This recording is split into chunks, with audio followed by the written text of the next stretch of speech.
Yeah, my name's Paul Hederman, alcoholic. Hey, Paul. I've been sober about 24 years now through AA. And this is a 28-day program. Yes. Which is the most important day? First today. The 29th day, actually. Because I spent 2 years in a program called Delancey Street in San Francisco from 85 to 87. They didn't have AA or anything there. But when I left there, I didn't have any bridge to a new way of life. And as soon as I got out of there, out up from underneath their roof, I remember that irritability, restlessness, and discontent came back. Started running an advertising about what I'd been missing for 2 years. It wasn't specific about like getting shot at and run over by cars. It was more about a romantic, sort of magical adventures I was having. But I bought that thing and I drove to a bar in San Francisco called the Rose and Thistle. I don't know if you ever heard of that. It was in California and Polk. We used to call it the Nose and Sniffle back then. And I armed with this idea. See, I spent 2 years in Delancey Street, and what I came up with was my problem was narcotics, which was true. But I made a little amendment, which is I could probably drink. Now, I just never ran this by anyone in the program. I just sort of filed it away. And it came up this night. I got irritable, restless, and discontent, and I got into my little Toyota Corolla, and which I was going to lose 3 nights later. And I drove to the bar and went in, and I ordered a beer. And nothing happened. Like the AA police didn't rush in. Nothing occurred. I started drinking that first beer, and it was great. It seemed to be great. And I ordered another one. And halfway through the second beer, it wasn't enough for me. So I started looking around the room to see if anyone was still selling more, whatever more is for you. And the same dealer that used to sell more was there. He probably has a franchise, I'd imagine. He's probably still there if they had the place. And I bought some more, and I went out to my car, and I did a line of more, and it was like that movie, The Shining, when Jack Nicholson comes through that bathroom door at the end, Here's Johnny. It was just like that. I was possessed again. The possession had been kept at bay for 2 years in that program, but as soon as I left that program, it was up and running again. And I went on a 10-month run from that night on, and if you've ever been on a run, you're usually walking pretty quickly and then crawling and then, picking up limps and abscesses and missing teeth. And then I finally washed up in a trailer park in Calistoga. I left San Francisco on St. Patrick's Day to go out, and I ended up in Calistoga 4 days later. And I didn't know. I was with some guy I didn't know. I never saw him. We were waiting for like a mutual acquaintance, and I was drinking a bottle of Royal Gate vodka. I don't know if you know the Royal Gate. Do you? It's like 90 cents a pint at that time. And it was funny. I liked their customer service because knowing their clientele, they switched from glass to plastic. You know what I mean? Your night would be ruined when you used to drop it. Now it just bounces back.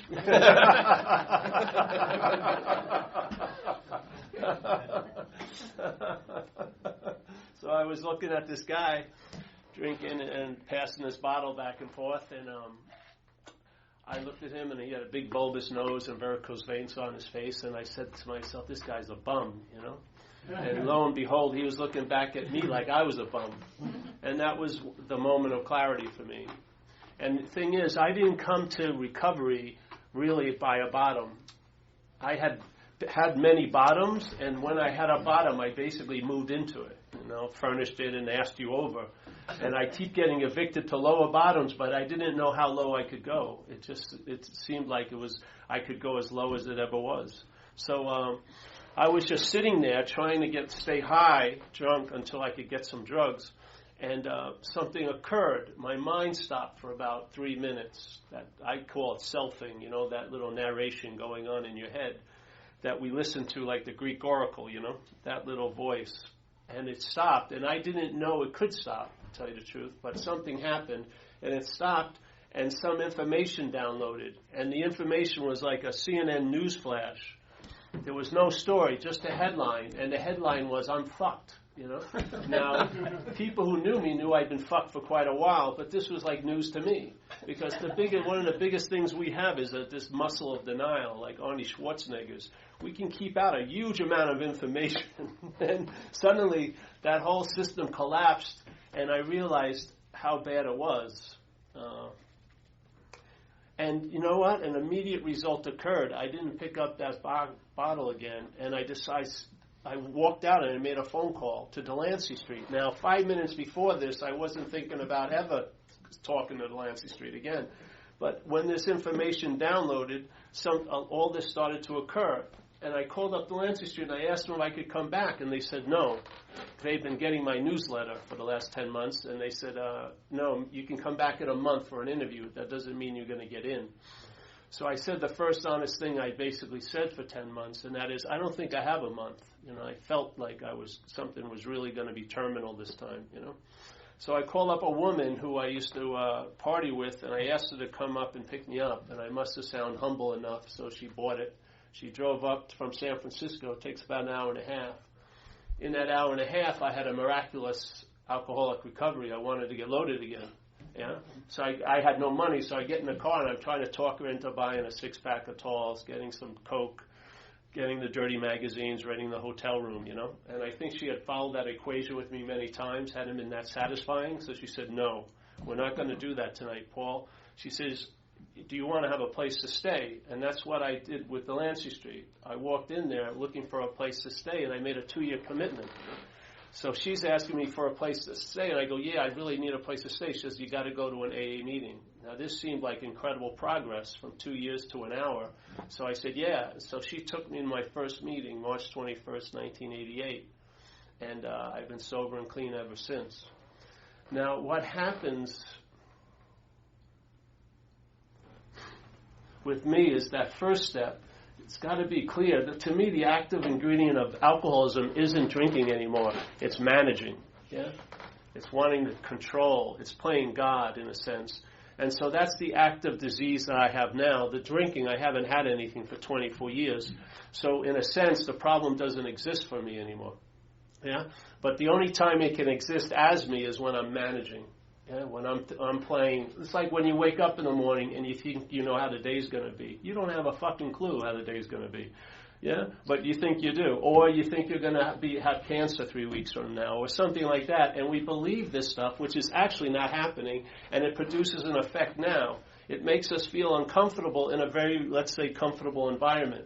And as soon as we feel uncomfortable long enough, we're going to want relief. And, you know, they talk about surrender in AA. Well, the surrender to the disease of alcoholism is usually matched with a statement called fuck it, yeah? It may bring it to you right away, or it may work a week or two of advertising, but basically it wants to bring you to a point where you'll say fuck it.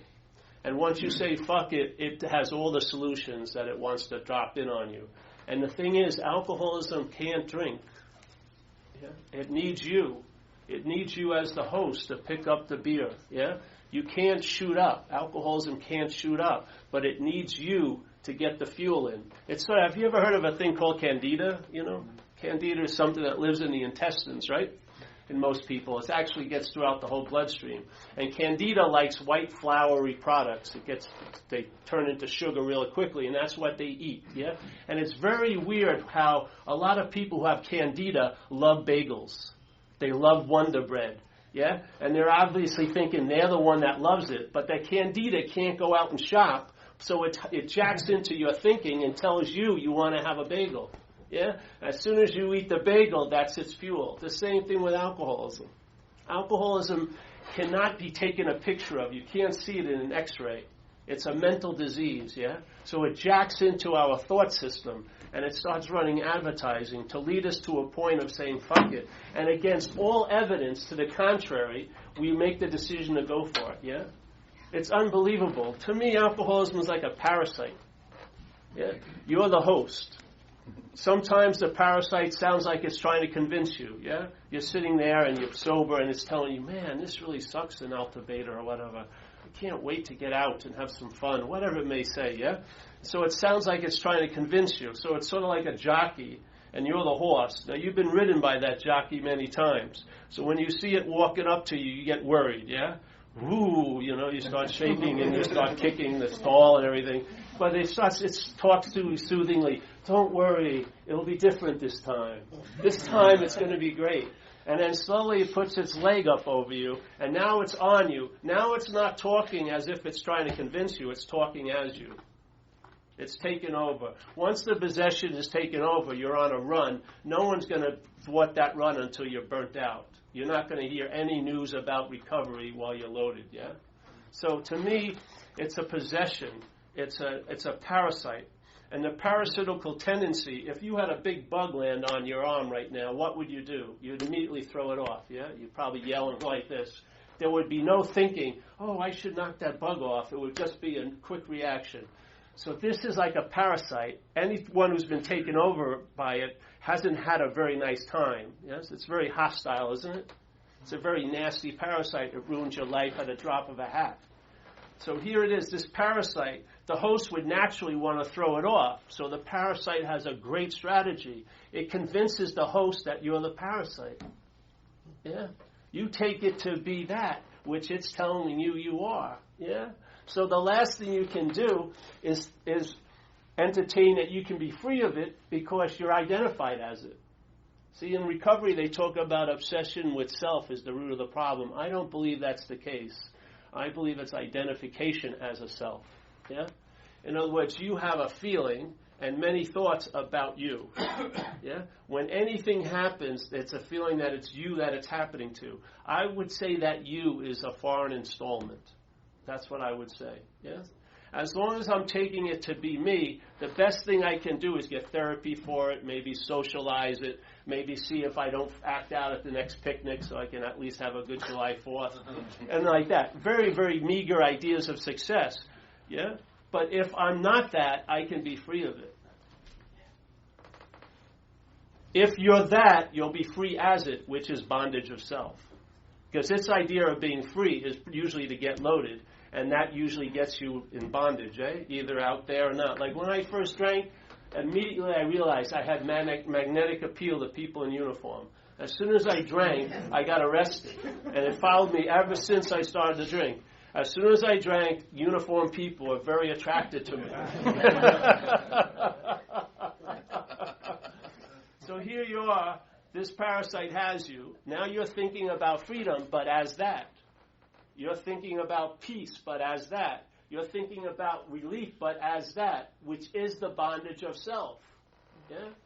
The whole point is, if I'm not, I can be free of it. Once I can entertain, I can be free of it. Watch what happens. The freedom starts becoming dominant. It becomes obvious to the point where the problem doesn't exist for you anymore because it doesn't exist as you anymore. Yeah? Like this. It's Monday, you have a problem, yeah? There's a problem. Maybe you're not feeling good, so something seems to be a problem. Tuesday, you're feeling pretty good. The same thing doesn't seem to be a problem. Wednesday, you're not feeling good. It's a problem again. What is it? Is it a problem or isn't it a problem? Or are you giving it the meaning it has? Based on your condition, that's how you see things, yes? Mm-hmm. Based on your condition, that's how you see things. True. Yeah? So you and I are giving everything the meaning it has. So in the big book of AA, in one of the forewords, it says, we are 100 men and women who have recovered from a seemingly hopeless state of mind and body. If it was a hopeless state of mind and body, there wouldn't be this place. If it was a hopeless state of mind and body, there would be no recovery from it. It's a seemingly hopeless state of mind and body. Seemingly means it appears to be true or false to us. You and I are giving this everything the meaning it has. Just as we're sitting right now, you and I are giving everything all the meaning it has. This is called a subjective experience. That's why you and I can see the same thing and yet have a different experience of it. Because it's not that which we're experiencing is the most influence, it's who's experiencing it. Yeah? Now let's say if selfing is the root of alcoholism is identification as self, if self-centeredness is taken to be you, then all the meaning that life has for you is being given from self-centeredness. How do you like it? You've been fed on it for 10 years, 20 years, 30 years. It's not going to change. Your possibility of being okay is in time. I will be okay or I was okay. If you think you're going to be okay, or you were okay, it's pissing on right now. Yeah? It's such a drag when you assume you're unokay to believe that you were once okay and you will be okay. It makes it freaking worse, doesn't it? This is the whole idea. How can you walk away from something as that something? So in my experience in alcoholism, the drinking and the using were obviously a symptom. Yes? Then the second part was the most important part, the managing. So it says in the first step, it says, we were powerless over alcohol and our lives had become unmanageable. It sort of sounds like the unmanageability is based on the alcoholism. Yeah? If you read it, at least the way I read it, it sounded like, I was powerless over alcohol and that caused my unmanageability. But I like a lot better at the end of how it works, where it says the A, B, and C. And you have to be convinced of these things. Before and after your sobriety will convince you of these things. That first, you're alcoholic and you cannot manage your own life. Now that sounds much more realistic to me than my unmanageability was an effect of a cause. Because when I stopped drinking and using, my unmanageability was still in place. My solution to the unmanageability was to drink. My first solution to my own alcoholism was to get high. Yeah? I felt irritable, restless, and discontent. And that became my imperative. I needed relief. Society, all they offered me was punishment. They said, if you keep doing what you're doing, you're going to go to jail. But the alcoholic of my type is I'm willing to pay any consequence tomorrow not to feel uncomfortable now. It doesn't matter what the fuck I believe is going to happen to me. I feel bad now. I want relief. This is the imperative. This is the demand. Now, how can I get relief from something if I take myself to be that something I need relief from? Self cannot get out of self. Yeah? So it says we are not people with problems. We are the problem. How could you be the problem and finally get relief from it? Some people kill themselves. Yeah, they don't usually shoot themselves in the elbow or the knee. They shoot themselves in the head because they want to discontinue listening to K-Paul. You know, they want that radio station just spotted out. Yeah.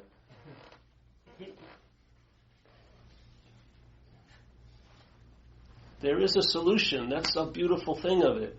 If it's seemingly a hopeless state of mind and body, and that seemingly it's appearing to be true or false to me, that if I change that me, then what was once false may seem true, and what was once true may seem false. Yes? If I change where I'm looking at things from, I'm going to change the things I'm looking at. Yeah? If I can just have a shift, not change the world, but change my take on things. And for me, I've been fed self-centeredness for so long, and its possibilities are so minimal. And it's never like you're okay now, you will be okay, based on tons of little hoops it puts up, and it adds hoops all the time. Yeah?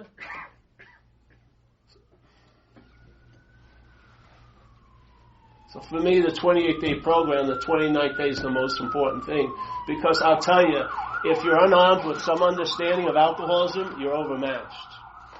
You're overmatched. It's going to lead you back to what was the solution before you came in here. It's going to lead you back to the same solution. It doesn't come up with any new ones. Yeah? But if you have a change of mind and a change of heart, and it doesn't matter how great the program is, it won't work without willingness. You know, you can have the most incredible path to liberation, and if someone's reluctant to follow it, it ain't going to happen. Yeah, you and I play a huge part in this experience of recovery. Like it says in physics, the biggest influence of any experiment is the observer of it. You and I are the biggest influence of our life. Yeah. So AA provided me a way of life that diminishes the mental condition, so that another condition that's available, if you want to call it a spiritual condition, starts rising. It becomes more obvious in your life. And that influence of the spiritual condition tends to chill out the mental condition and allows the physical condition to get what it needs. Yeah? Right now, the mental condition, it's like you see those dogs when they have mange, they put those little things. Everyone, if we could get an energetic picture of everyone here, we're walking around with those cones. We're all up in what's not happening. Constantly. We're dwelling in something that once happened and what we think will happen. But that ain't happening. Yeah? And where does most of your fear come from? It's not even fear, it's anxiety. It's worrying about something that's not happening. Yeah? What's the solution to that? Realize it's not happening. What more do you need to do? If I was a therapist and my job was to work with people about what's not happening, first of all, I'd be out of business quickly. But the sessions would be like 1 minute. They'd come in and start spieling about what's not happening, and I'd say, hey, that's not happening. Well, what are we going to do about it? Nothing. Why? It's not happening.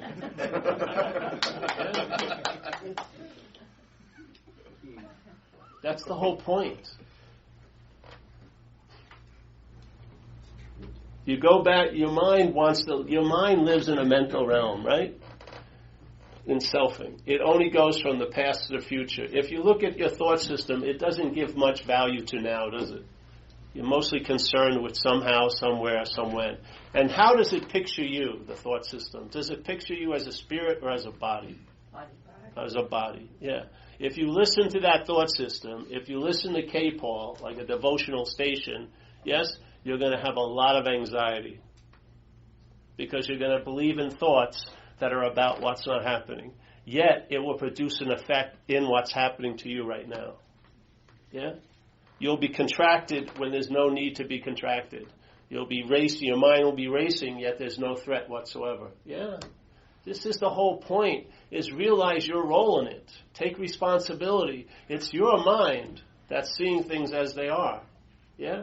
Now, right now, most of our minds have been taken over to some level or another by alcoholism or addiction.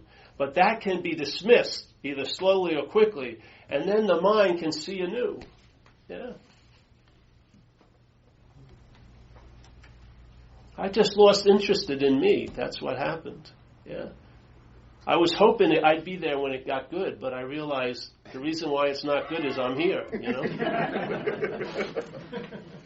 Really. And it was a drag in a way because I really was hoping I'd be here when it got good. But the two things can't happen at the same time. So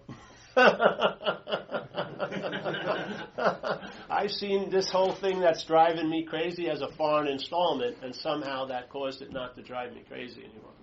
Yeah? I saw thoughts as thoughts. First I saw them as alcoholic thoughts. I'd come to meetings for months. And I had this huge sense of terminal uniqueness, you know? No one can understand me, and no one feels the way I feel. No one thinks the way I think. No one's done what I've done. It's such bullshit, I'm telling you. But so I'd sit there and I'd be listening to people, and I'd listen to them, and after a few months I realized there's only two conclusions I can come up with. How did they get my thoughts, my feelings, and my reactions? Or they're not my thoughts, my feelings, and my reactions. And in this room, if you're alcoholic, I don't identify with who you are. I identify with what's taken you over.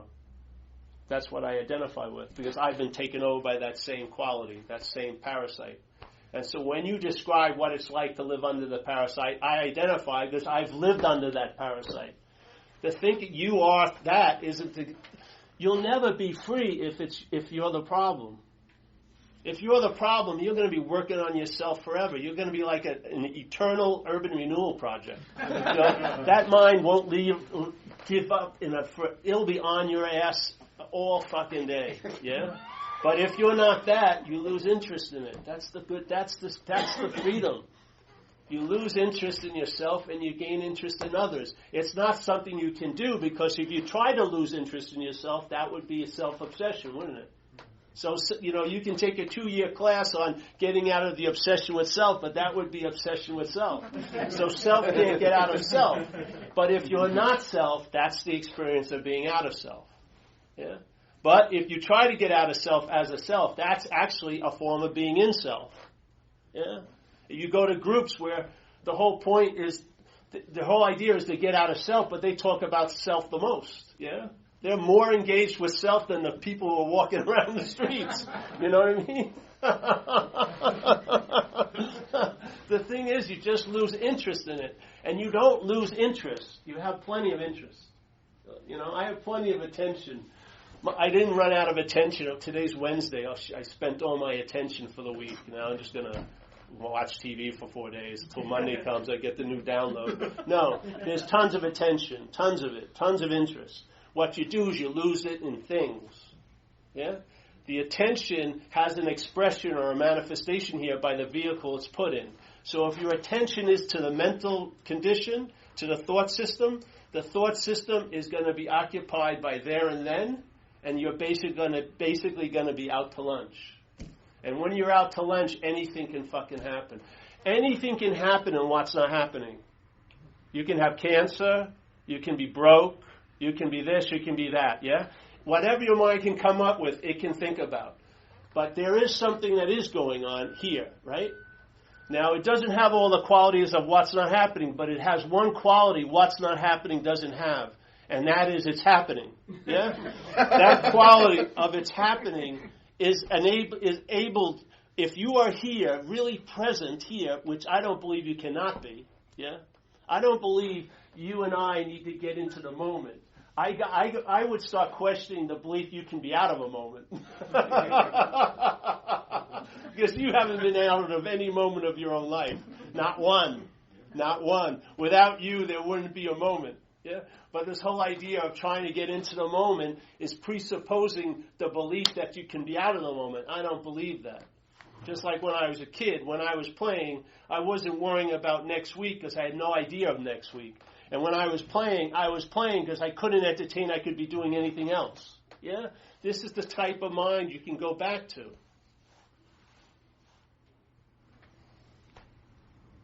Just tell the truth. You're here, which is an incredible thing, and we're all in the solution. No matter what your head is saying, yeah. No matter what your head is saying. Oh, I don't really give a shit about this. It doesn't matter. Don't listen to the fucking head. Yeah. You hear it, but why follow it? Why I followed it was because I thought it was about me. When I entertained, I'm not that. I lost interest in the thought system. So now I hear it, but I don't listen to it. It's incredible. So I'm here because I can't be anywhere else. I don't try to get out of self because I can't be in self. So this happened to me like my 10th year of sobriety, so then I started doing workshops. I've been doing them since I was 3 years sober, a fourth step workshop. And this was sort of hit me when I was reading the book, because I taught this workshop out of how it works every week, every Monday for 19 years. And then my mind had changed, and then I read the same chapter and everything looked different. So there's this one statement on page 64 that had a huge impact on me. It says, it's right about before the inventory process. Yeah? It goes, the third paragraph, it says, being convinced that self, manifested in various ways, was what had defeated us. Yeah? So convinced means to believe with certainty. Yeah? So it says, being convinced that self, yeah, let's say this parasitical tendency, this foreign installment, self, manifesting in all these ways is what has defeated us. So he's saying you're not that. Yeah? Being convinced that self manifests in all these ways why it's defeated us, we will now look at its common manifestations. Its meaning self. Yeah? Then the next paragraph is resentment. So in a way, you could look at the fourth step inventory as I'm going to inventory the grosser expressions of self in my life. Yeah? Not yours, not your expressions. That's the bondage of self. When self manifests in my life and causes me to see something as a threat and I resent it, yeah? Or to feel occupied by what's not happening, so I'm anxious about it, yeah? Those are expressions of self. Yeah? Why would I call them mine? Why would I call them mine if they're not? I must be identified as that which is expressing. I must be taking myself to be that idea of self. Or I wouldn't keep calling its expressions my expressions. And I'm telling you, it's a huge difference. If you had a word here, money, here. I'm not that good at this, but money. Yeah? Sex. maybe sex again. I don't know. Hold on. And then health. Okay. You have so everyone has a meaning. You can when you see this word, there's a reaction. Yeah. You say money. Maybe you don't have any. It's a stronger reaction. Maybe if you feel that you go, oh, I have a lot, then you're chilled out. Yeah. So it has an effect. Sex and then health. Let's change the whole weight of it. All right, with one little word. My money. Hugely different, isn't it? You'll kill someone if they fuck with your money, won't you? Sex. Sex. My sex. My health. Whoa, I'm totally consumed about that. Your health, I don't really care. But my health. My this. My is the act of being identified. My is the claiming of everything as yours. And what's claiming it isn't you. That's why the thoughts drive you crazy, because they're held as my thought. If you had someone else's thoughts running through your head right now, you'd have immunity to them. Just like if you came over right here and you were flipping out about what's not happening, you could sit super close to me and I wouldn't pick it up. It's not contagious, yes? Because I would see it as yours, so I'd have immunity to it. Yeah? The same thoughts that were driving you crazy, if I was having them here and holding them as mine, they'd probably drive me crazy. It's not the thought, it's the my. Yeah? It's not the problem, it's the my problem. Let's say there's 30 problems, but there's only one who has them. I would say that's the bigger problem. The one who has them. Yes? All the thoughts, there's the one thinker. That's the biggest thought of all. Yeah? Once a thought is held as yours, it's sort of like when you're at a park and you have 30 kids and your kid's there. Where does your interest go to? Your kid, yeah? The same thing with thoughts. If they're your thoughts, your interest and attention goes there. And then it gets dragged into time. And then you're thought about. And it pictures you as a body somewhere else at some other time. And it tells tons of stories, and a lot of them don't look like they're going to be too good, so you start feeling that irritability and unease, and you want to do something about it. And we're all pretty much one-trick ponies. Sooner or later, it's going to lead to fuck it, and we're going to get loaded. 80 days here, 10 days here, 2 years in Delancey Street. There's no immunity to it, to the takeover. Yeah? Something has to be diminished, the mental condition, and the spiritual condition needs to be allowed to become obvious. You don't need to have a spiritual condition. I believe you are one. You need to diminish the mental condition.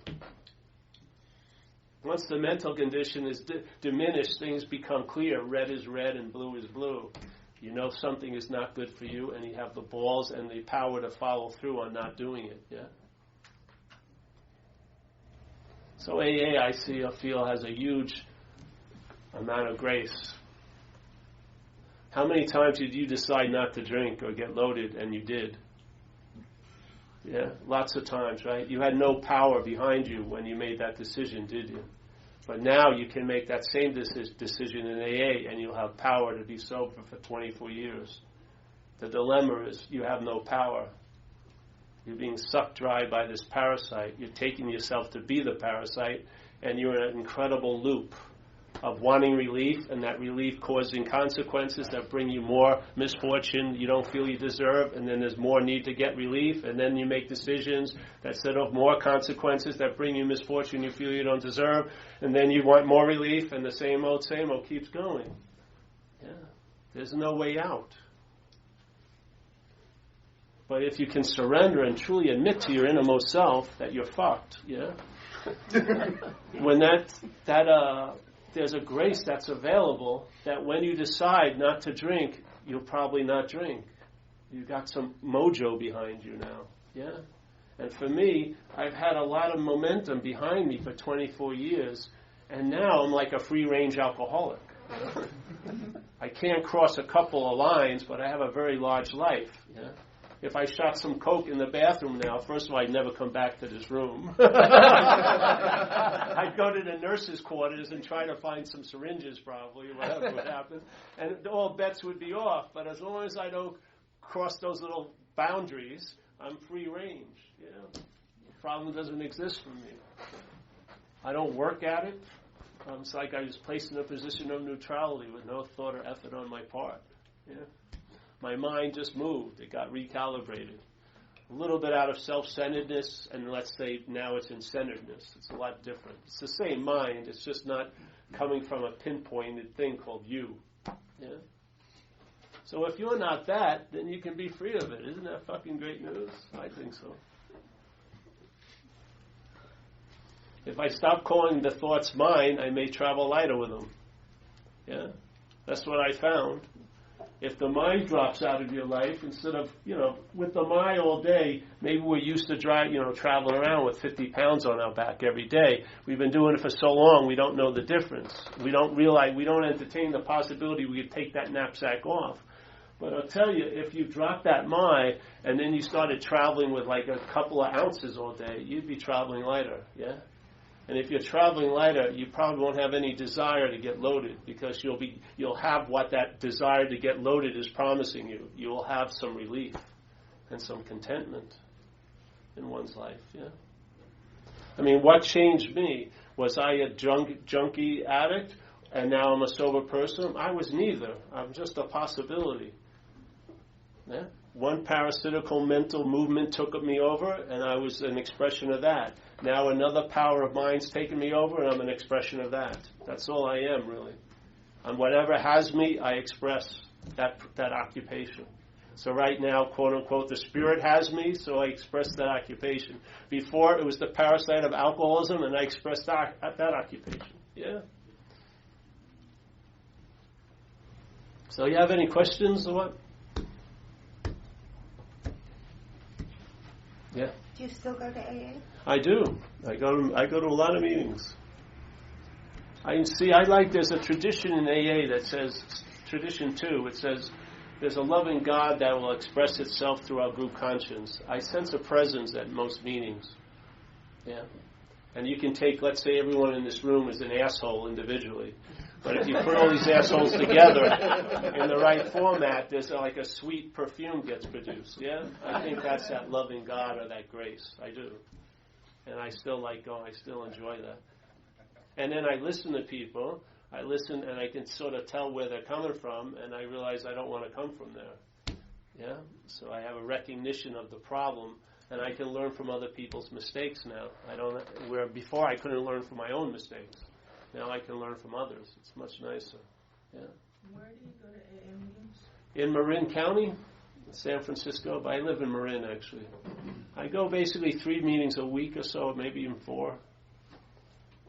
Yeah, I enjoy them. And I have a couple of sponsees. And then I do talks, Yeah, I have a question. Yeah. Well, actually, one observation. I've gone to a lot of NA meetings, and one thing that's kind of funny is sometimes instead of talking about the topic, people quote-unquote get current or will get current after they've talked about the topic. And it's just kind of funny to see people get sort of all involved in their stories and like all the stuff that's going on. And I noticed that if I start listening really close to the story, then I start getting all involved in the story too. So I don't know. It's just an interesting observation. And my question was, so in early sobriety, how did you remind yourself not to buy into the advertising that you were still getting? In the early sobriety, the worst time was in the morning when I woke up.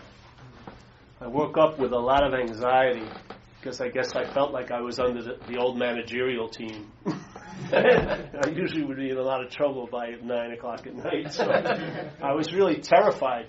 And so I did this thing for 5. I did it as soon as I woke up. I combined the first 3 steps, and I did a little prayer. I said, "My name is Paul. I'm an alcoholic and an addict. I'm powerless over alcohol. My life's unmanageable.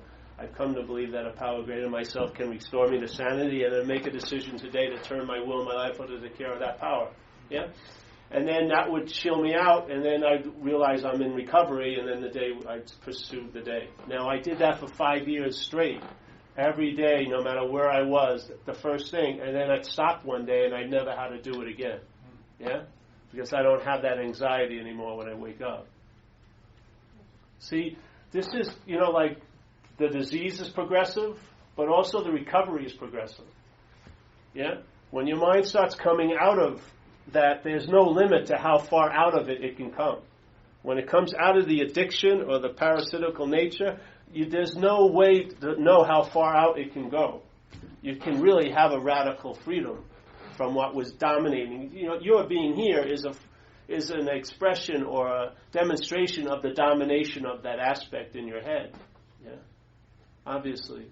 My life, 2 years in Delancey Street, 3 years at Project Return in the Bronx, they were demonstrations that I had been taken over severely. There was no free range in my life. You know what I mean? I was basically on one square of the game board.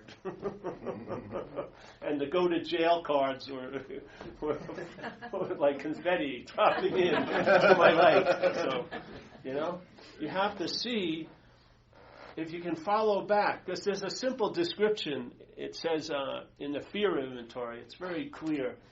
It says, why are you in so much fear today? So just sit there and maybe entertain that. Why are you in so much fear today if you are? Yeah? And it doesn't let you come up with your own answer. It has a period and goes, isn't it because its self-reliance has failed you? Yeah? So when I am relying on self, and you can't rely on self more than be it, that's the highest form of reliance, to become identified as what you're relying with. Yeah? So self-centeredness is an unreliable system. It's not going to work. Yeah? You've been over every inch of it. You've followed every one of its possibilities. It's not going to come up with any new stuff. It's sort of like you run around the same track, and all that happens is it changes the scenery around the track, but it's the same track. Yeah? Were you depressed when you first came out? I think I was so numbed out, it took a while, because I was just gone. I had gone so into my head, I was very disassociated. And thank God, AA doesn't really peer into you so quickly. It's very anonymous, so I could just sit around, and I started to thaw out over time. Yeah. Yeah. When you're at your weakest point, did you ever feel like strong that you're doing something better for yourself? Oh, definitely. The type of person I am is I do better when I'm identified with something greater than myself. And the other thing is, when you did hit your strong point, did you feel greater than being strong, like invincible when you started feeling healthier? Well, the weird thing is the invincibility comes from your admittance of powerlessness, really. Yeah. It goes sort of the opposite way. When I admit that I'm powerless, that's when I have power. When I try to exert power, that's when I experience powerlessness, yeah? People aren't going to do what I want them to do. Things aren't going to go my way. But when I admit that I'm powerless, I never experience powerlessness. Yeah, I have power. So in a way, the invincibility comes from it comes from the admittance of powerlessness. Yeah? Because I'm relying on an aspect of mind that works. It's been working for 24 years. So I have faith in it because of it delivers the goods. And it doesn't have any advertising. It's sort of like if you had let's say there's a furniture store, yeah?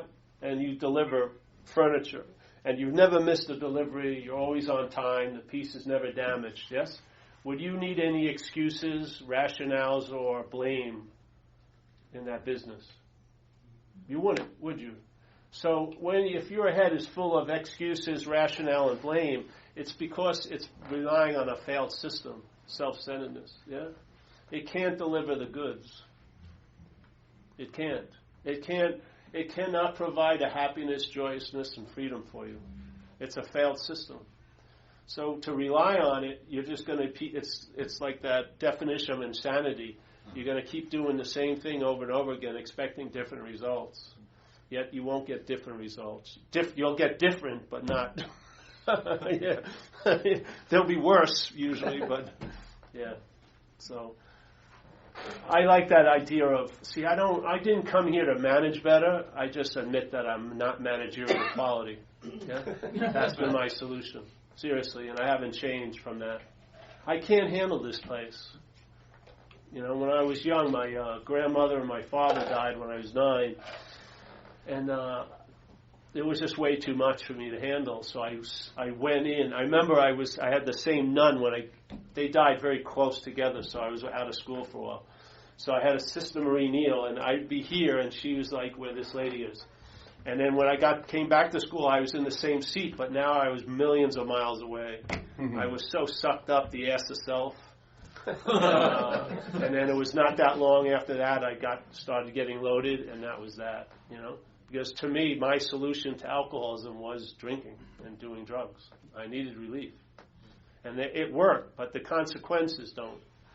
And in the long run, it doesn't work, yeah? You actually feed the beast you like to get freedom from. So, yeah, I didn't know if I was going to make it, to tell you the truth. After 2 years of Delancey Street, I was pretty disappointed when I got loaded again. And it was worse than ever. And I was really washed up, and I had no hope. I really didn't. I figured I was just going to keep trying to get loaded until the next time I parked at those 3 doors, institution, jails of death. I was inevitably going to park there. But while I wasn't, I was just going to get high, just stay as high as I could. Which is difficult when you don't have any money. That was sort of a little bit of a drag, because at the end of my career I didn't have much money because I had just burnt every bridge. Yeah. It's an intense parasite, man. It will just eat you, and you're lucky if you die early. You know what I mean? You are. A lot of addicts and alcoholics, the parasite only has the one host. It ain't letting you go. It wants to use you for transportation for quite a while. I used to live on the Haight when I first was sober in the city, and I go back there, and the same people on the street are still there. They've got the abscesses, limps, no teeth, but they're still living, They're drinking every day, and I'll tell you, sometimes you'd be lucky if you died early. It may not have that plan for you. Don't happen. It don't happen. No, it's a powerful fucker. It is, and you need a power greater than it. If you ever looked at power out, even in the world, the only thing power respects is other power. It doesn't give a shit about morals or anything like that. It doesn't. Power the only thing it respects is other power. And that's the only thing that parasite will respect, is when a power greater than it is introduced. And I'm saying you're that power, actually. You're that power that's greater than self. Yeah. For me, the higher power is always available at all times because it's right where I am. Yeah. And my experience of the third step isn't that I'm turning my will and life over to the care of a higher power of my own understanding. I've turned my will and my life over to the care of a higher power of its own understanding. So it's more revelatory, and I find out that the extent of that higher power than having it framed by my understanding.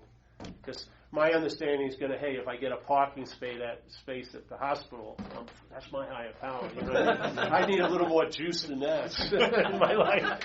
I like to have a sense of contentment and be able to enjoy peace of mind and things like that. Yeah. I really like the way you stated that, because I was always growing up taught to lean not to your own understanding, but trust into the higher power. Because if you get caught into your own mind, your mind will screw you over. So you have to be open-minded to really benefit from anything and let your ego go. Yeah. So, I really like what you're saying here. Well, the thing is with the ego, if you saw it not to be yours, yeah. If you saw it not to be yours, it may walk away instead of you having let go of it. I believe we're the thing that keeps everything glued. We're the gravitational pull that's keeping everything in place, yeah? If you believe that you're that,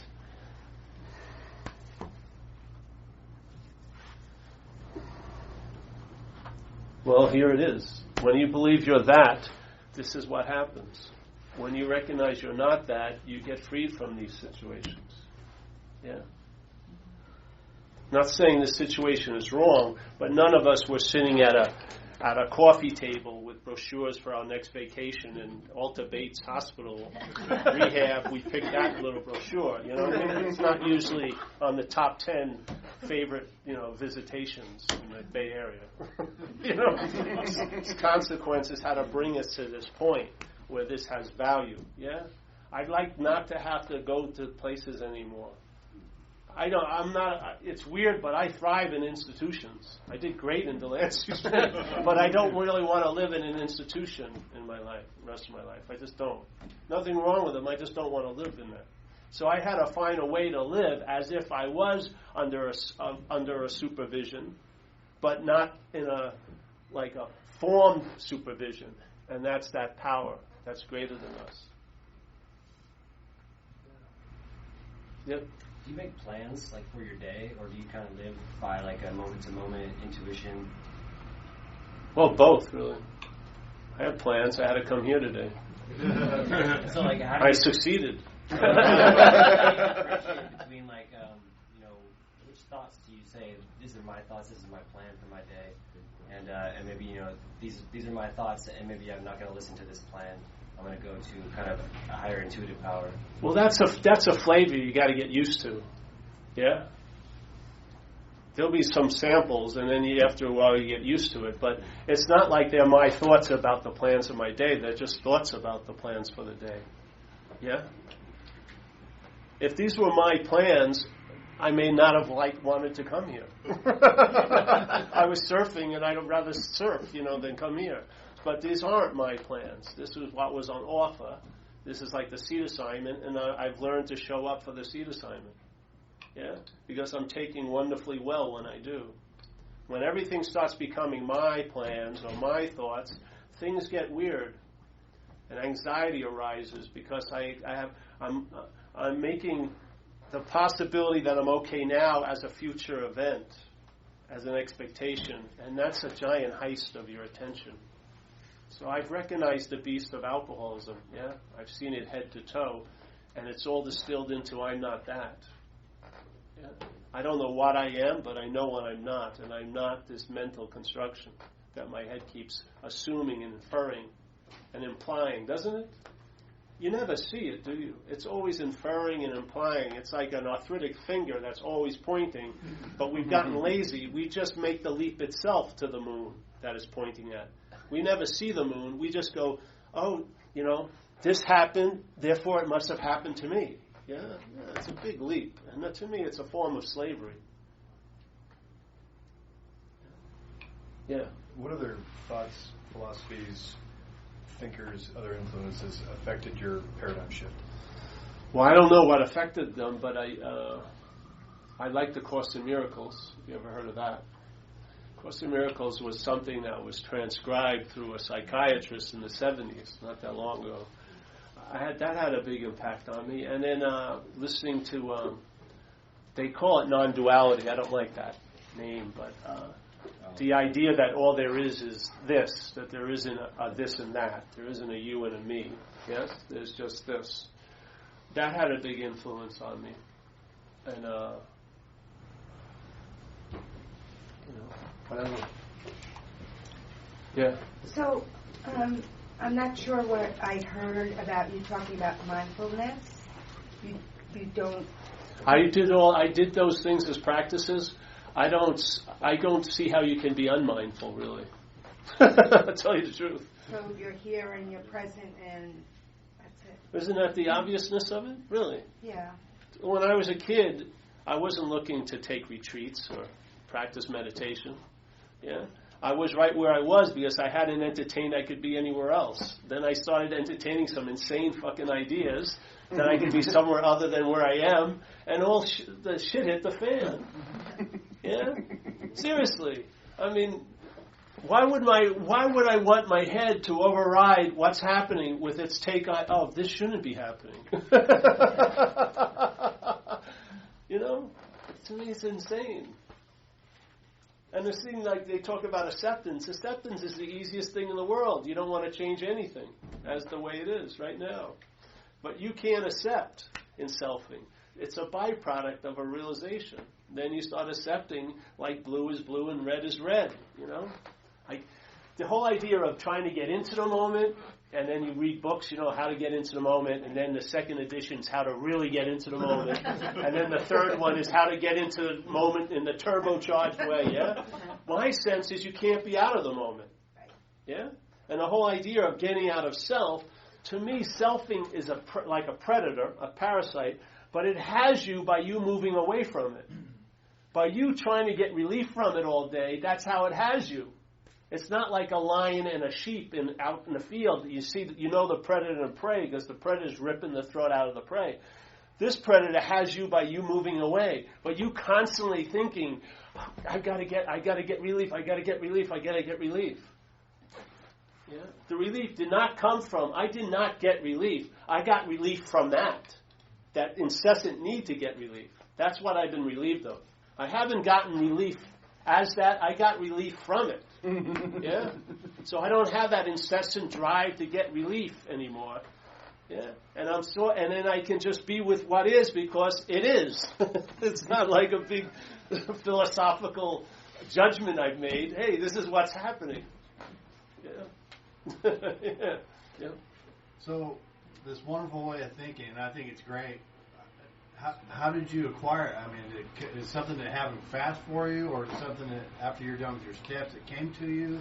Well, I'll tell you, I did the steps and everything, and then obviously it's progressive. So I was getting more out of that center of self, and my life was looking the better for it. You know, not even so much my life, how I traveled over my life. I started traveling lighter, and then around 10 or 11 years sobriety, something happened where I got a big download about self as a foreign installment, and I really got a sense that it's like a parasite. And all of those ways I was expressing it was just trying to echo the hit that I'm not that. I just got that I wasn't the image my mind was presenting. Yeah, I just wasn't. And so after that happened, it became like the last answer. When that occurred, I haven't had another answer since then. So I've just been entertaining this answer for the last 13 years. Yeah? And AA is a great way to entertain it, because AA is a great way of life to keep the alcoholism subdued. Yes? Because the alcohol is in the mind. Yeah? You don't have a spiritual malady, I don't believe. You have a mental condition that's overamped. Yeah? You may think you're totally into your body, but it's usually just your mental image of your body you're into. You're not really into your body at all. You're just living up here. Yeah? When that interest and attention gets distributed in a different way, like a lot to spirit, let's say, and a lot to the body, and not so much to the thing, you have an aspect of the working mind that's valuable. Like when I have to do a job, it tells me, put this together, do that, do that. And then when the job's done, it goes back down. The yapping doesn't take over. You should have done a better job. That sucked. No, it doesn't. That doesn't interest me whatsoever. Yeah. Yes. Where has that led you? How much have you improved yourself with every second of being obsessed with yourself? Yeah. Or did it make you sicker? For me, it made me sicker. Yeah. And I was never going to let go of working on this if I saw it as me. There's no fucking way. The head was just sitting on top of it, going over everything, critiquing everything. I'll give you an example. When I was 11 years old, I walked into school one day. I was walking through the hall, and a girl said hello to me. And I went home and wondered what she meant by it for 5 hours. It was like the biggest event of many big events that day. And I looked at it in every possible way, but all defined by self-centeredness. That's the only way I could look at anything. That's the only way I could understand anything. I was totally captured by this system of thought and interpretation. And it was driving me fucking crazy. When I was a kid, and when I left that state and I grew into this state, this mental state, it was very uncomfortable all day. And I would do anything to get relief from it. Yeah? And the relief never lasted, so I had to keep doing anything to get relief from it. And my avenue was to do drugs and drink. Other people do porno. Other people make money. Other people work like crazy. Who knows what? But to me, they're all forms of slavery to a system of thought and interpretation called self-centeredness. And if you question the center of it, you may get relief from the system. Are you that self? That's the center of the system. I don't believe so. Yeah. So when that self was weakened, the system weakened. I hear the thoughts, but I don't listen to them. I could care less, really. What overrides any thought is what I'm doing. You know what I mean? When it's sitting here going, I should be surfing, it's obvious that I'm dry right now. And I'm in Oakland. That overrides what I think I should be doing, because I am doing this, yeah? It's just really fucking practical. It's not like anything mystical or spiritual. It's just obvious. It's like dog shit awareness. You just become clear. Hey, this is what's going on. Yeah? Now, while you're here, and your mind keeps saying you don't want to be here, what's that going to cause your experience of being here to be? Sucky, lousy, yeah? If you're listening to the head that has no power to take you out of here, in a sense, because you haven't left, it just keeps bitching, I don't want to be here, I don't want to be here. How powerless can it be if it's still here? I don't want to be here, I don't want to be here. This is the insanity of it, yeah? You're here. Check it out. There may be some value for you. But no, this the great oracle. No, there's nothing here for you. Then why the fuck are you here? Maybe something else is choreographing our life. Maybe something else is trying to get your attention. Maybe something else wants a better life for you than your head does. Yeah. Maybe this could, like for me, Delancey Street, no matter how I didn't like it, I left that place 2 years later.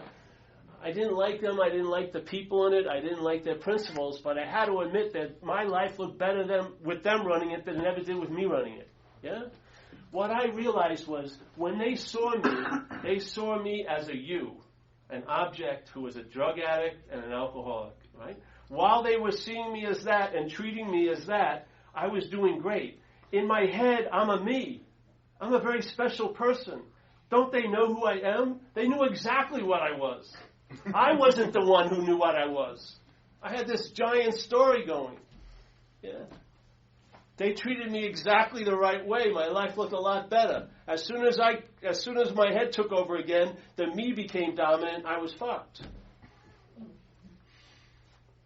I don't want to have to live in a place. So I found another way. Yeah. Through a program of the 12 steps of AA, that introduced me to the possibility of a power greater than self. And I found that power to be residing right where I am, right at the time I'm there. So I have nothing to do to meet it. That's the beautiful thing. If you had something to do with it, you can fuck that up so easy. You know, you didn't meditate enough. You know, whatever. You know what I mean? I only did 1 hour workout. I got to do 2 hours. There'd be so many requirements for you meeting that power. Yeah, if it's about you meeting a power. But if you are the power, there's no requirement.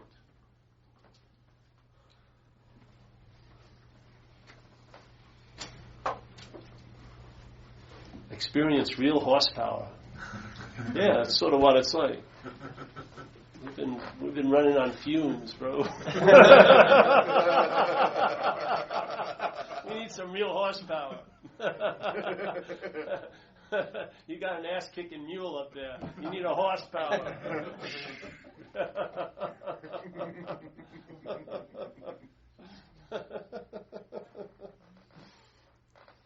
I love coming here to anywhere I'm asked because I love AA. I love the tribe of people. Because you're all miracle workers. You've made so much shit out of nothing. It's unbelievable. Really. My hat's off to the power of mind that you've all exhibited so strongly. And are still exhibiting it. Yeah? Can you imagine if we took that power and put it into the right hands, what it would do? Maybe your life will look a whole lot different. Yeah? You have to realize we're thinking about what's not happening and we're producing an effect. So there's that story about Jesus raising the dead, Lazarus, but at least Lazarus had one time been alive. We're making something out of nothing. Causing incredible havoc and agitation right where we are. You could be at the most beautiful waterfall and be fucked up here. I've seen it. I've seen people's day change with one thought being held as theirs. One thought, their whole complexion shifts. Yeah? Could you imagine if you took that power out of the mental realm and put it into another realm? Maybe it would pass. Great things would come to pass, like it says in AA. Great things will come to pass for those who sincerely take this position of relying on something greater than self. So check it out. Check what self is, and hopefully it'll distill into it's you're not that. And if you're not that, the mind can entertain being free finally from it. If you're not, if you're identified, it can only entertain being free as it, which is bondage to self. Yeah. It'll use the possibility of freedom as it to beat the hell out of you. But freedom from it is radical. Yeah. So, any more questions? Anyone back there? How you doing back there? All right. Yeah. Good. Yep. I don't have a question. I just had an observation that I noticed that there's a pretty hefty number of us here that have already graduated, whether it's 2 days, 2 weeks, or 2 months ago. And I just want to thank Leif for getting us switched on to you and your message, and I want to thank you for your shares. Thank you. Thank you.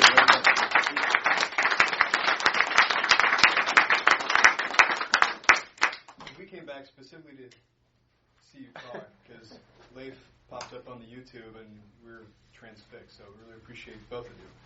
Oh, great. Thank you. Well, the downloads are for free. And they're always available. Yeah. Sometimes they get out there, but if you read the book, it's all in there in a sense.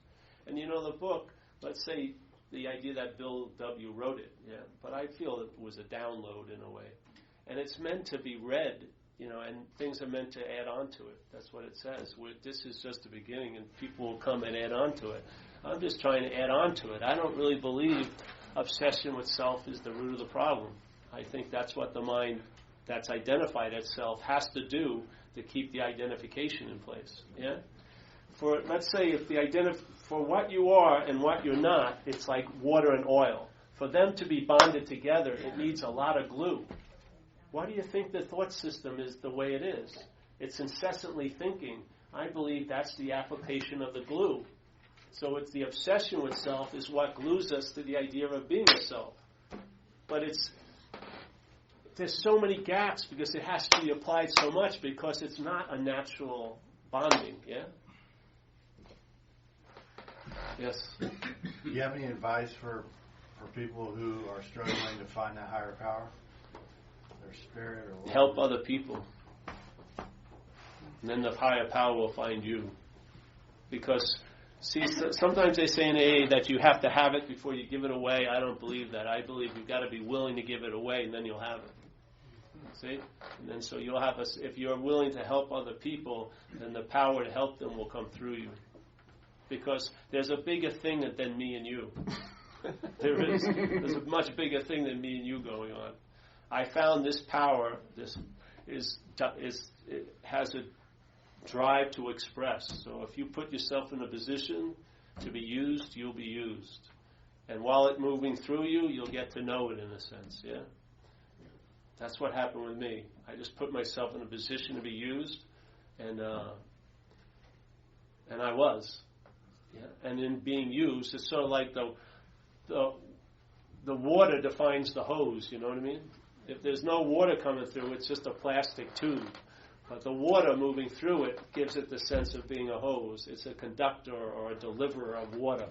That's sort of, in a sense, what it was like in the first few years. I had a lot of commitments, and I did workshops, so I was, I'd feel weird. I'd feel different every night, but I went to the commitment, and I had 1,000 batting average, because I never showed up. I just had the seat assignment and showed up. Didn't take any of my mind's considerations seriously enough to stop me from showing up, and every time it would work. Yeah. So service is incredibly important for people who have obsession with self. Yeah. You got to get out of yourself. Get a flavor. So let's say you do service and you get out of yourself. So what happens is you feel available, yeah? You come out of the yes of self, and then you feel, whoa. It feels like you feel bigger and stuff. And then you sense what we sometimes call a higher power, You sense a presence. You feel like you've been instilled with the spirit or whatever, yeah? What would happen? But then the self thing comes up again, and now you're back into the condition where you have to do service again, because now you're suffering from the obsession with self, yeah? What would happen is if one time you got that sense of presence and then you entertained, I may be that presence. Not what my mind keeps going back to, but what I've just realized, I may be that.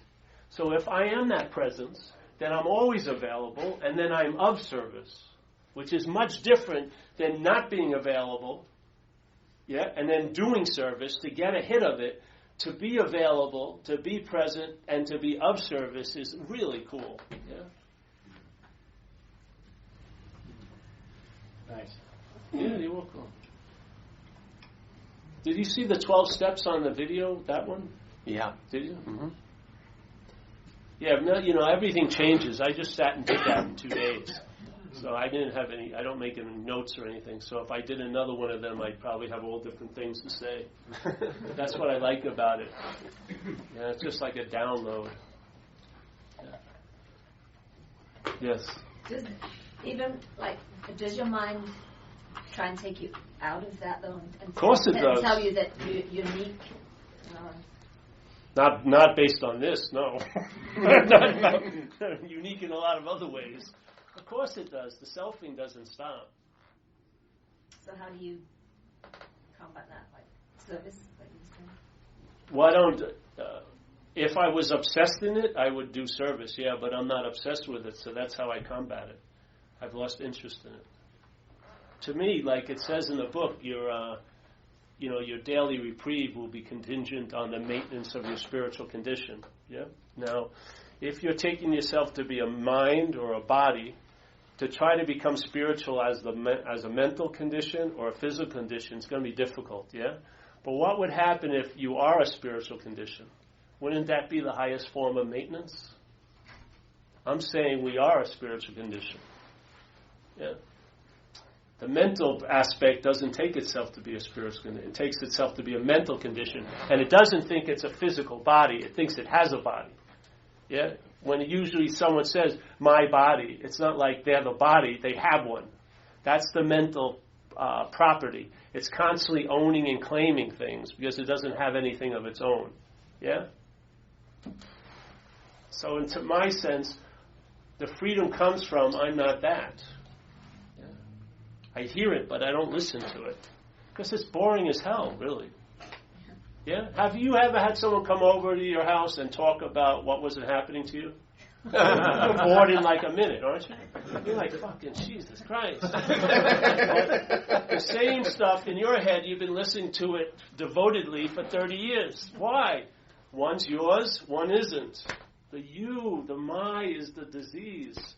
The act of being identified as. It's not an identification as, it's the act of being identified as. Yeah? It has to constantly be doing. You're never going to be yourself. You're something other than that. Yeah? You're not going to be a mental idea, and you're not going to be a physical object. You're the awareness that's looking through the physical object. Yeah? Like I had an Uncle Fred when I was 9 years old. We have time? Yeah, we have time. Sure. When he died, and my mother took me to the funeral, and when I walked by the casket, it was an open casket, I looked in, and when I looked in, I realized that wasn't Uncle Fred. The body was there, but something had left. Let's say the spirit, yeah? Now, if you took that eye out of Uncle Fred's eye and put it in a live body, it would see, but it wasn't seeing out of Uncle Fred's body anymore. Because the eye facilitates seeing. What's actually seeing? Yeah? I would say that's awareness or consciousness or spirit. Yeah? I would say we are of that more than of the body and the mind.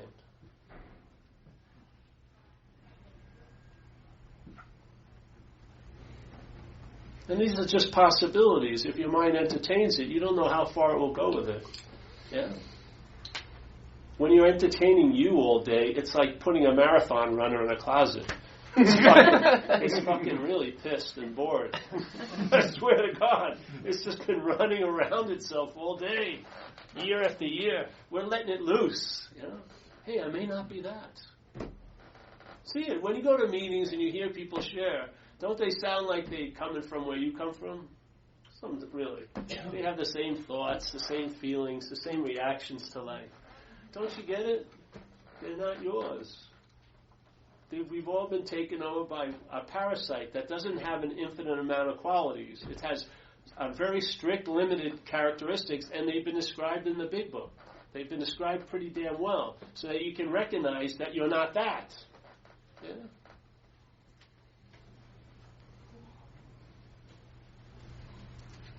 Yeah. I hate it. Sometimes it's weird because it's like you know, you can be looking at like I'm a vacuum salesman. Yeah. Now I know your house is full of rugs, but you don't. You think you have hardwood floors. Yeah. So I'm giving you a really good pitch about the use of a vacuum. But if you believe you have hardwood floors, you're not going to be fucking interested in it. I'm telling you, you better look down and check out where you're standing. You may need a vacuum.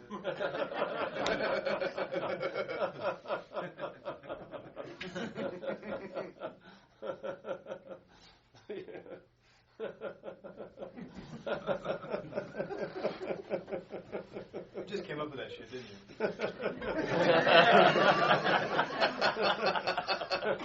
Thanks for coming here and not going surfing. Huh? Thanks for coming here and not going surfing. I went surfing already. I took care of business early. I know myself. That's another thing. Things can be very inclusive. It's not an either and or anymore in my life, where it always used to be either or. Now I can make money and do what I like to do and do this and do that. It's all included, you know. It's really cool. So earlier you talked about some of the things in your childhood and childish things in the mind and childish mind and things like that. Do you feel that that is like a major part of your recovery now, is returning to yourself to those childish things of where you can go surfing and you can do those things that tap into that sort of basic mind where you're not like scatterbrained thinking about 10 million other things at the same time? Yes, definitely. I had a strong impression of that wonder and awe when I was a kid. Right. Then I outgrew it, and I grew into something else, I'd say a mental condition. And everything got darker and got way too much. And I think every time I shot dope, like coke and everything, I was trying to go back there in a way. And you can't get back to somewhere you never left, really. Because my mind now really enjoys a lot of things here. It does, you know. It's great. It really does. Before it didn't enjoy much at all, you know. It was like insatiable. Always wanted more. It was like demanding. It's a very demanding form of slavery. Yeah. Now I've been freed from that, and I'm just trying to share with what I believe I was freed from, because I really believe you know the problem from the solution. Really, you can't know the problem from the problem. You just can't. But when you get relief from the bondage of self, then you realize that's the problem. Because the relief matches exactly the absence of that relief when you're identified as that. Yeah? So I'm very convinced, that's why it's been the last answer for me. I'm convinced that like he says, most of our troubles are our own making, like it says in the book. I totally believe that. Yeah. So, yeah, just as. And if this mind can shift, yours can shift. I have total faith in mind itself. It's like, I really believe mind is like the sky out here. It's very open. All of this stuff appears in it, but nothing that appears in it affects it, really. Your mind is as clear and clean as it ever has been, and it ever will be. No matter what you've ever done, it's never an ink tattoo on it. Maybe a henna for a little while. But like you see things, if birds are out there, when they shit, they never shit on the sky, do they? They always land on your car or something. Yeah? You see clouds, and the rain falls, but the sky doesn't get wet, the earth does, yeah? Yet planes fly through here, and they never call the terminal and say, I ran into a big chunk of sky, yeah? Because the sky is open, yet everything's allowed to appear in it. I would say your mind is like that. I really do. And you know, the parasite, when it comes over, it's like pulling a shade, a paper shade over it, and then you only seem to be a distance from the sunlight of the spirit. But I believe it's sort of like, if I was sitting here and I wanted to get sun, then the clouds would have an influence on me. They could block me from the sun, yeah? But if I'm on the sun side, I still see the clouds, but they don't have any influence on me. Yeah, because I'm in the sun side. This is sort of like it. When you're on the sun, when you're in the sunlight of the spirit, yeah, you see the shade. Yeah? When you seem to be in the darkness of this disease, you see the shade, but from the darkness. Yeah? And the shade seems to be blocking out of the light.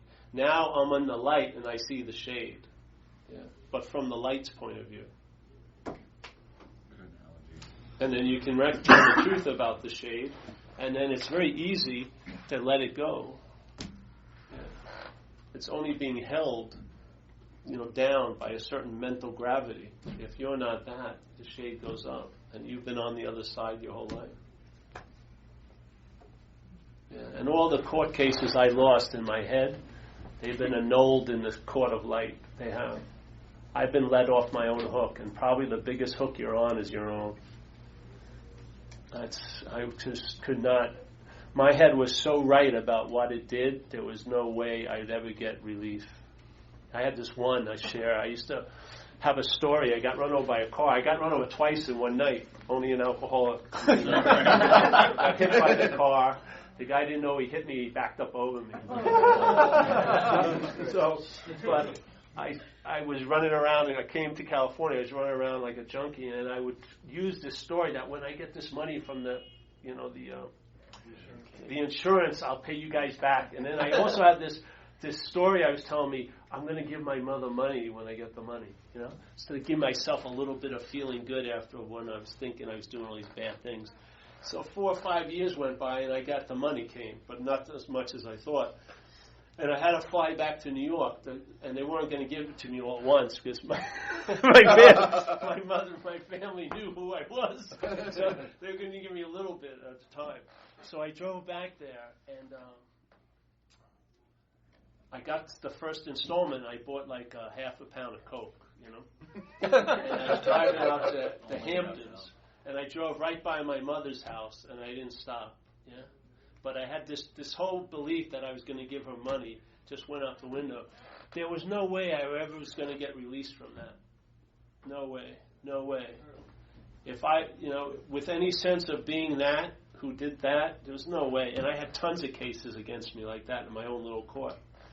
Then this occurred. I realized this is a disease. I'm powerless over it. I would do. It's sort of like dancing with a gorilla. You stop when it wants to stop. Yeah. So the sense of what I did and didn't do wasn't so moral anymore. It was just like if the only way you could stop me is physically or getting me arrested. I would have done what I did to you to anyone else. It wasn't personal. Yeah. And I really got relief from that idea that this is a disease. But the real relief when I was not that. The court cases were all dismissed, and I've been freed from my own convictions, really. So no matter how heavy anyone else is on you, you're the heaviest one, I found. Yeah. And you're not going to let it up. The dynamic has to shift. You're not going to win any cases, and you're never going to be paroled or on probation. Never. It just keeps bringing you to court every fucking day, convicting you of some other offense. Yeah, so, yes. One more question. Go ahead. I know I've been here for a meeting, but I'm still confused about this, self and me. Yeah. Me and the self. I mean, what? All right, how can you say that easily so I can just absorb that or all right, yeah. Understand that? Let's have the feeling of being a long-lasting, independent, separate entity, like a man of its own island. You, yes, that feeling. So when I do something, there's a feeling that I'm the one who did it. Yeah. Whether it's physical or mental or whatever. Yeah, there's always a vague feeling that it's you somehow thinking. See, it's sort of like this. Let's say if I came in here and I started talking about this burrito I didn't digest from yesterday. Everyone would laugh. I go, sorry, I got to go away for a while. And I got some cookies earlier, too, I didn't digest. Everyone go, ha, ha, ha. But the same thing, a much subtler process of the body-mind, we're taking to be the one who's doing it, thinking. Yeah? That feeling of being the doer is a very, very important aspect of the sense of being a self. Yeah?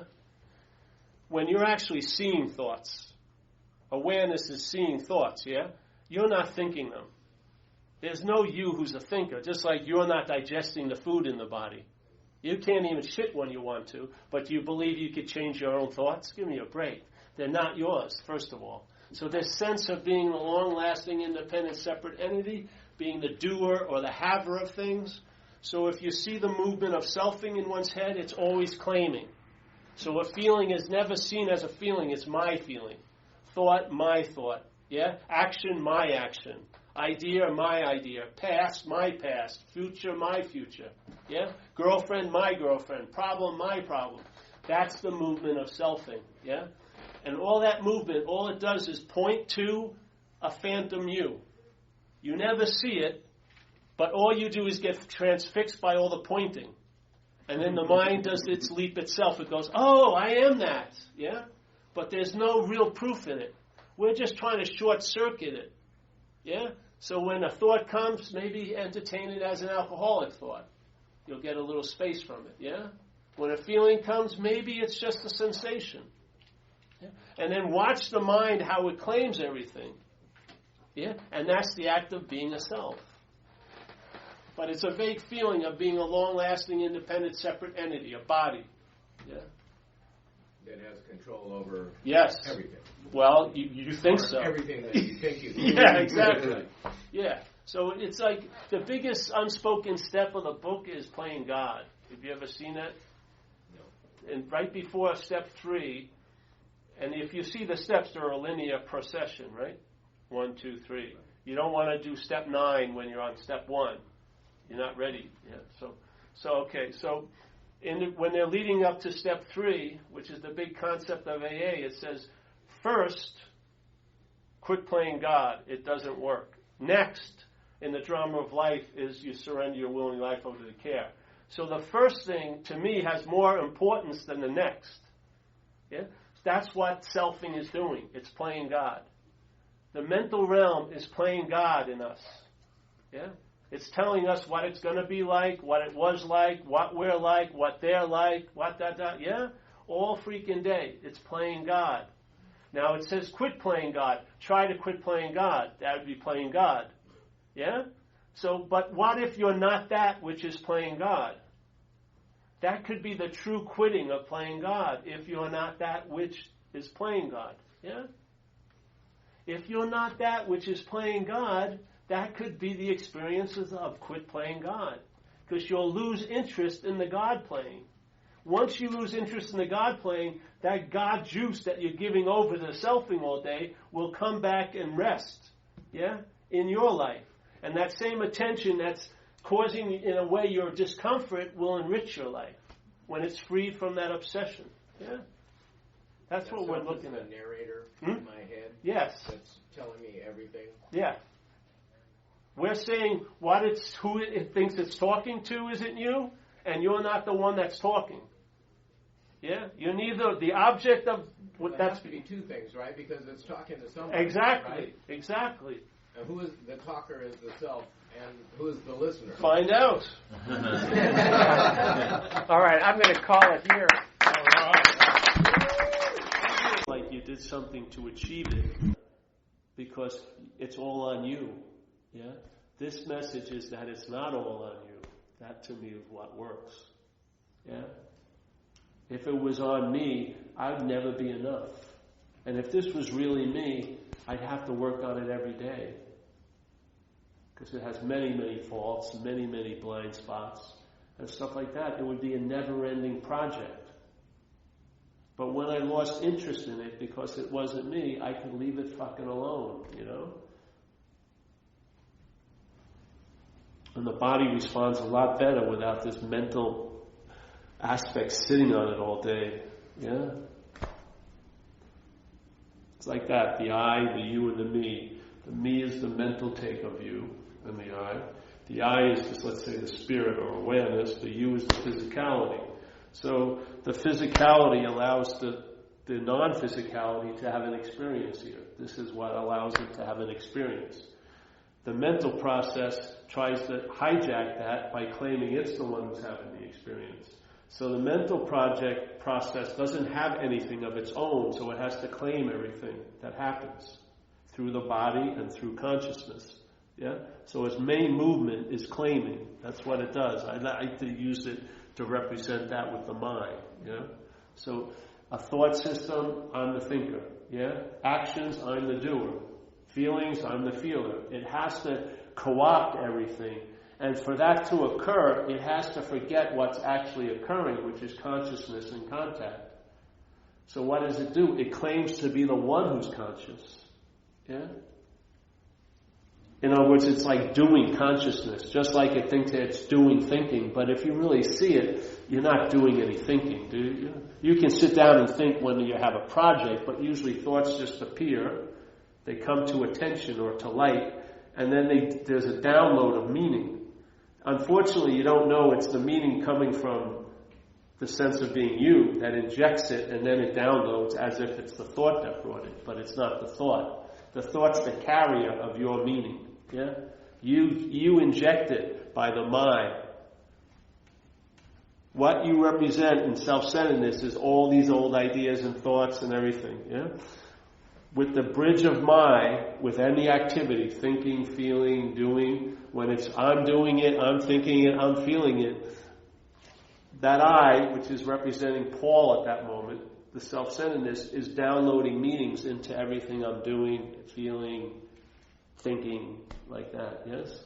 And therefore, you're living in your own fucking dream. You've forgotten you're dreaming it, and you've given everything you've dreamt all the power to affect you. That's what's happening all day, yeah?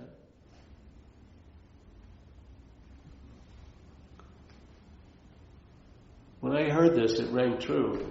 It applied to my own life. I saw it. Yeah? I saw the functionality of this place, not the particulars, not clouded with all the personalness of it, but the patterns of it and how things work here. Yeah? Like the Course in Miracles says, it's projection first, then perception. In my daily experience here, it's perception. Yeah? I believe you're a solid, real thing with your own meaning. I don't see that my mind's projecting a meaning on you. But when I heard it, I saw it. When I heard that expressed to me, I saw it. I saw, shiz, that's what I've been doing all my life. This mind's been giving meaning to things through me. I don't see that aspect of it. All I see is the thing, and it looks like it has the meaning. Yeah? But as soon as you hear the understanding, sometimes it resonates and you get it. You go, Jesus Christ. And then it goes, bum, bum, bum, bum. Yeah. So that's what was happening. Yeah. It's sort of like waking up. Waking up from the dream.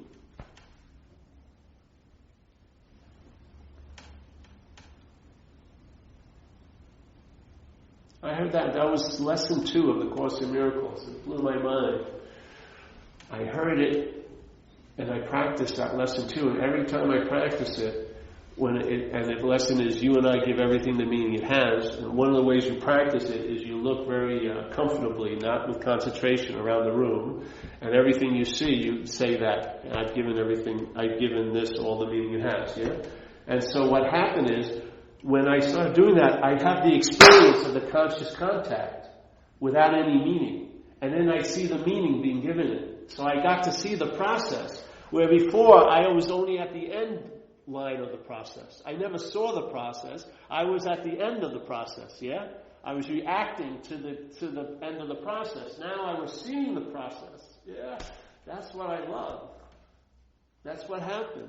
I heard things from different places, and when I entertained them, I could see it as an activity, not as a real thing, that it was made up. Yeah? And once you see the principle expands. You go, oh, Jesus, I gave that thing the meaning it has today. I give everything the meaning it has. Yeah? The mind expands on it. It's not like you only give, I gave this one thing the meaning it had today. No. What's happening is you're giving everything the meaning it has all day. What? How am I going to know that? See it in one event. See it in one event, the mind goes bing and opens up, and then your mind expands to entertain that principle. So I'm giving everything all the meaning it has. Jesus Christ. The same thing with what's not happening. Jesus Christ. What's not happening is there's thoughts about something going to happen to me. The mental process pictures me as a body, places me somewhere else at some other time, thinks about it, And therefore, it provokes a feeling right now. Oh, Jesus Christ. I never knew that. All I knew was, I feel uncomfortable. I want to get high. I didn't see why I felt uncomfortable is because I was taking myself to be a fixed object my mind was playing with, putting it everywhere else at other times, thinking about it. And my attention was going here. This is what I love about the message. If you hear it, one little thing can expand into an incredible wealth of knowledge. Yeah? And if in some level you can take it as a foreign installment or a parasite or something other than you, I'll tell you there'll be breathing room in your life. You'll start having some space around it. Yes? You won't be in that claustrophobicness that's driving you to get relief. And it gives you all these fucking ignorant ways to try to get the relief. Yeah? When the relief doesn't come from a solution from the problem. The relief comes from recognizing the problem. It doesn't come from a solution that came from the problem. That's not where relief is. Relief is seeing the problem and realizing you're not that. And maybe you won't be driven to get relief all day. Maybe you'll be entertaining relief.